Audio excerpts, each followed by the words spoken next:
Hello friends, मैं मंजू पंत अपने channel में आपका स्वागत करती हूँ। देखिए हमारे यहाँ हरियाली आज अष्टमी जितिया की पूजा होती है। आइए एंजॉय कीजिए।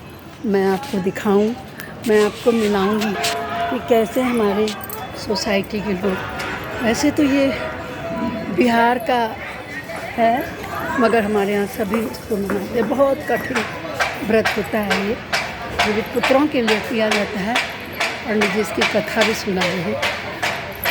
आइए पूजा में शामिल होइए।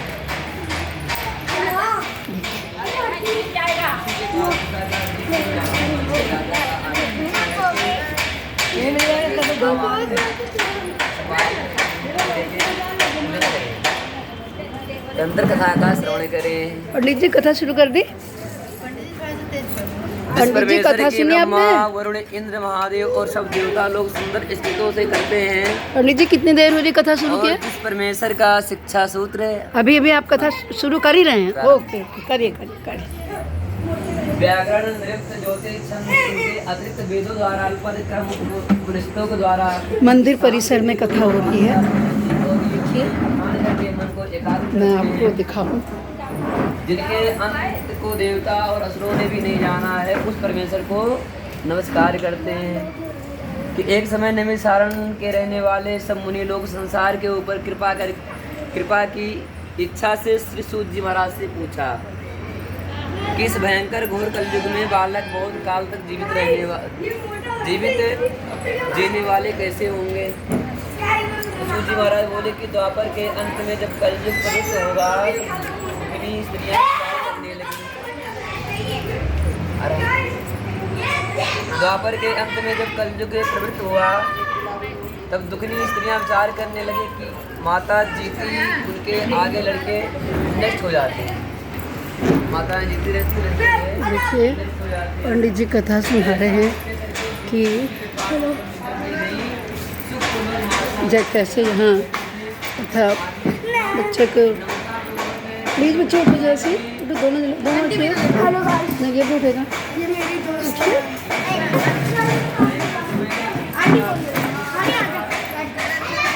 आइए आपको मैं अपने मंदिर परिसर से आप कहिए कि किस प्रकार से गुरु के पुत्र जो है जीवित रहेंगे। ऐसा उन स्त्रियों का वचन सुन करके गौतम ऋषि ने कहा कि हे स्त्रियों, जैसा मैंने पहले सुना है वैसा मैं आप लोगों से कहता हूँ। सुनो कि महाभारत का जब युद्ध हुआ, युद्ध समाप्त हो गया। युधिष्ठिर जी ने देखा, युधिष्ठिर जी दुखी हुए। अश्वत्थामा ने इनके पुत्रों को जब मार डाला, तब इस शोक से घबराई हुई द्रौपदी मरे हुए पुत्रों को देख करके अपनी सखियों के साथ महाराज धूम के पास गई। द्रौपदी बोली कि हे ब्राह्मण श्रेष्ठ, किस उपाय से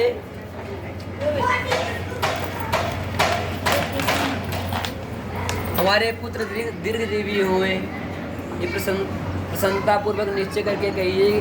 तब धूम जी बोले कि पहले सतयुग में सत्य बोलने वाले, सच्चाई रखने वाले, सबको समान दृष्टि से देखने वाले, दया से युक्त जीमूतवाहन नाम के राजा हुए।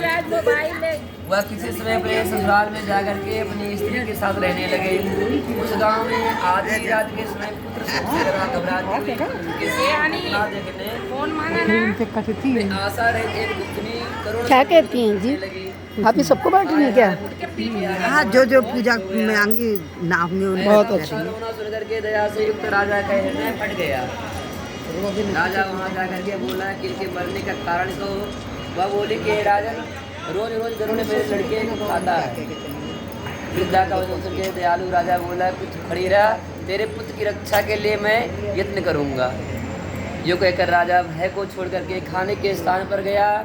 तो माताओं वहाँ पर गरुड़ जी आकर के राजा के शरीर का मांस खाने लगे। बड़े तेजस्वी गरुड़ ने बायां अंग जब खा लिया, तब पांसा फेर कर राजा ने दूसरा अंग भी दे दिया। उसको देख करके गरुड़ जी ने पूछा, देव योनि में आप कौन हो? हे वीर पुरुष, आप कौन हैं? आप मनुष्य नहीं है, अपने जन्म और कुल को कहिए।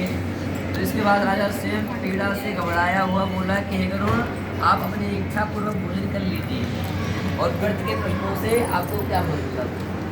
इस बात को सुनकर गरुड़ जी ने उसे खाना छोड़ दिया। फिर आग्रह पूर्वक राजा की जन्म और कुल को पूछने लगा। राजा बोला, मेरी माता रानी सेव्या है और पिता राजा शालिवाहन है। मैं सूर्य वंश का हूँ, मैं राजा जिमुतवाहन हूँ। तो इस दयालुता को देख करके राजा से गरुड़ जी ने जल्दी से बोला कि हे महाराज, जो आपके मन में हो सो आप वर मांगिए। राजा बोला, हे गरुड़, आप अगर मुझको वर देना चाहते हैं तो मैं मांगता हूँ कि जिसको आपने पहले आहार बनाया वह सब जी जाए, और फिर अब आप किसी जीव को ना खाओ, यही मेरी प्रार्थना है। जो जीव उत्पन्न होते हैं वे बहुत काल तक जिए, ऐसा उपाय कीजिए। डोम जी बोले, आनंद के साथ वर देकर के पक्षियों के राजा गरुड़ स्वयं राजा की इच्छा से अमृत लेने चले गए, और अमृत ला करके पृथ्वी पर मृत शरीर और हड्डियों पर चारों तरफ से खूब बिखराया। तब वो जो खाए गए मनुष्य वे सब गरुड़ की प्रसन्नता से और राजा की कृपा से जी गए। राजा का शरीर पहले से दूना सुशोभित हुआ। राजा की दयालुता देकर के फिर गरुड़ जी बोले कि दूसरा वरदान लोक हित की इच्छा से मैं स्वयं देता हूँ। आश्विन मास में कृष्ण पक्ष की अष्टमी बड़ी शुभ है, सप्तमी से रहित वह आज है, और तुम प्रजा को जलाने वाले हो, इस कारण से आज का दिन 11वें होगा। आज में सप्तमी थी। कहते ना किस गाने पेश में नारायण मिल जाए। देखो, आप नहीं कह सकते, ये सभी लोग ये आपको आशीर्वाद देने भी आ सकते हैं कि आपके पुत्र जीवन देख रहे हैं कैसे प्यार से पक्षी पता नहीं कहाँ से उड़ा आ गया। अष्टमी आगे देखो गई। आज सप्तमी लगी नहीं थी, उससे पहले अष्टमी जो है सप्तमी से रहित वह आज है, और तुम प्रजा को जलाने वाले हो, इस कारण ये आज का दिन 11वें होगा। श्री दुर्गा जी की मूर्ति का बहुत भेद है, जो तीनों लोकों में पूजनीय है। हे वत्स, आज अमृत के लाने से इस अष्टमी का नाम जीव पुत्रिका हुआ। और हे देवी, इस अष्टमी तिथि में जो स्त्रियाँ जीव पुत्रिका का पूजन करेंगी और कुशा से तुम्हारा रूप बना करके श्रद्धा और भक्ति से पूजन करेंगी, उनके सौभाग्य की वृद्धि और वंश की वृद्धि निरंतर होती ही रहेगी। हे महाराज, इसमें कोई संशय नहीं। सप्तमी से रहित जो अष्टमी है उसमें उपवास करें, उसमें सूर्य नारायण उदय हो, वही अष्टमी है। उसी में और पारण नवमी के दिन करें। सप्तमी के रहित, सप्तमी के सहित अष्टमी नहीं करना, नहीं तो फल नहीं होगा, सौभाग्य भी जो है निश्चय ही नष्ट हो जाएगा। इस प्रकार से गरुड़ जी राजा को वरदान देकर के विष्णु यानी वैकुंठ लोक को चले गए। माताओं, राजा भी अपने स्त्री के साथ अपने नगर की ओर चला गया।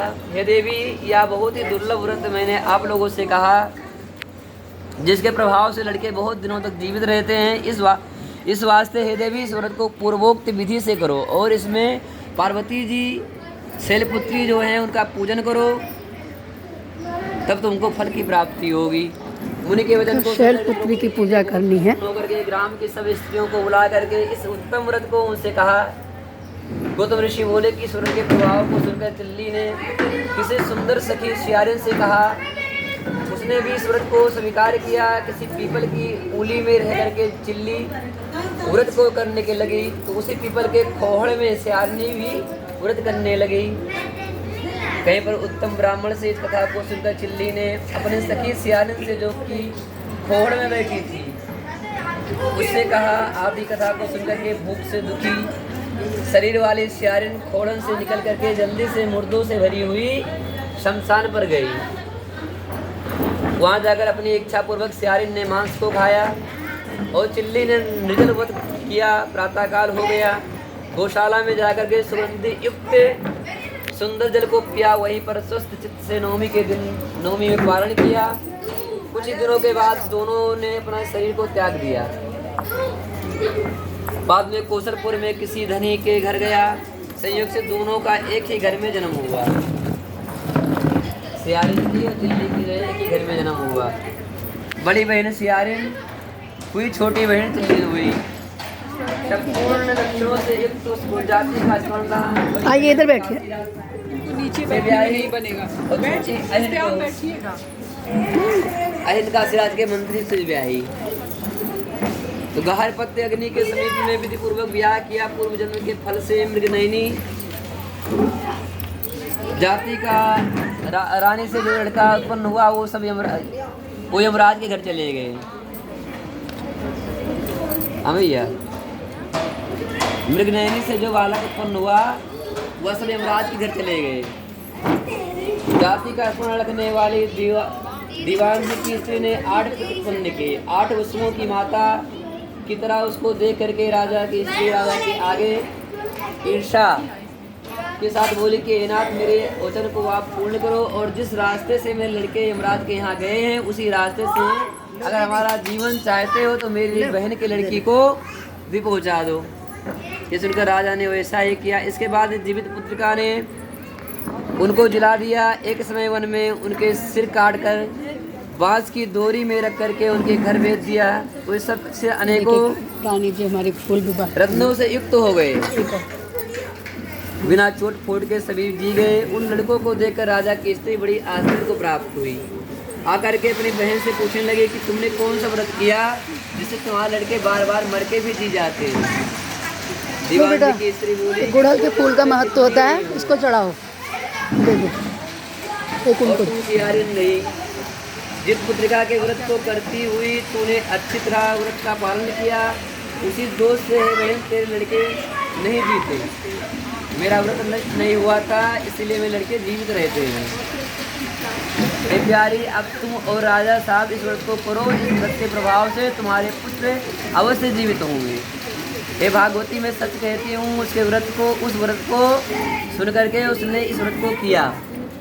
उस दिन से राजा के जीवित पुत्र हुए और उस लड़की के पुत्र बड़े सुंदर हुए। इस पृथ्वी में वे लड़के राजा हुए, बहुत समय तक जीने वाले हुए। श्री सूत जी महाराज ऋषियों से बोले कि मैंने सुंदर व्रत संपूर्ण विधि से आप लोग को कहा, सौभाग्य को बढ़ाने वाला है। पुत्रों के दीर्घ जीवन की इच्छा करने वाली स्त्रियां इस व्रत को अवश्य करें।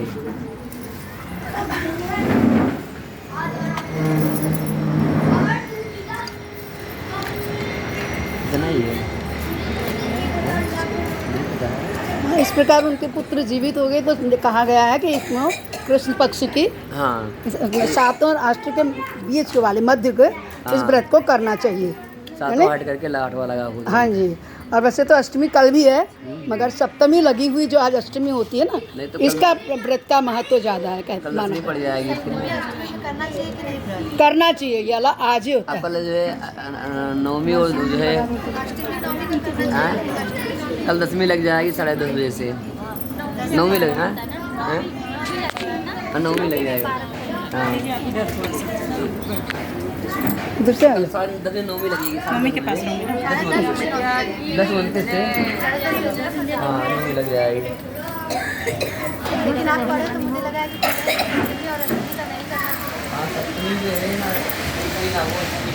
इधर बैठ जाओ मम्मी। पंडित जी उठ के चले गए क्या? कोई बात नहीं। हाँ,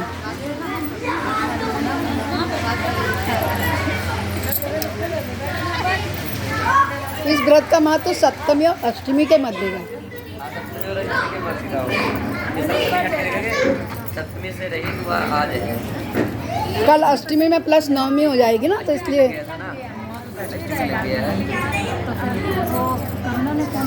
रानी जी एक फूल और होते हैं, इनको देना चाहें दे दीजिए। रानी जी फूल है, ये आई हैं, इनको दे दो। अब गुड़हल चलाइए, गुड़हल दोनों एक एक गुड़हल ले लो।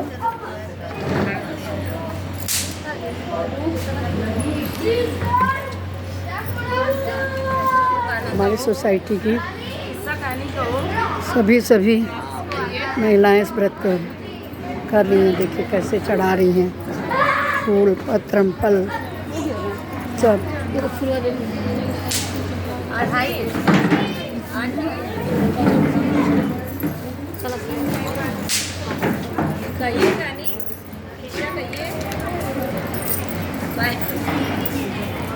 जिसको आता है वो कह दो, इनको आते हैं। ये आंटी चढ़ा रही कहेंगी।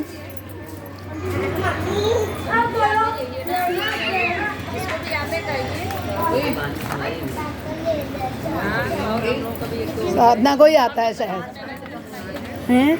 साधना आपको ही आता है शायद, है? हाँ कहो ना, फिर सब लोग पीछे से कहेंगे, कहो। यार वाले जो हिंदू आंटी रहती थी वो बोलती थी बुलाया वो हिंदू आंटी ने तो कल कर रखा है ना उनकी बहू ने, इसलिए वो कल आएंगी। हाँ, वो कल कर रही है ना।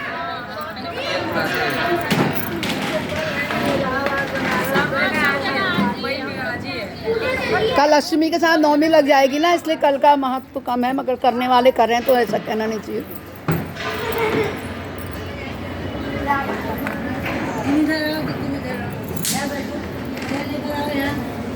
ये देखिए हमारी सोसाइटी की जो करती हैं नहीं भी करती हैं वो भी श्रद्धा भक्ति से देखने सुनने आई हूँ, जिनमें से एक मैं भी हूँ।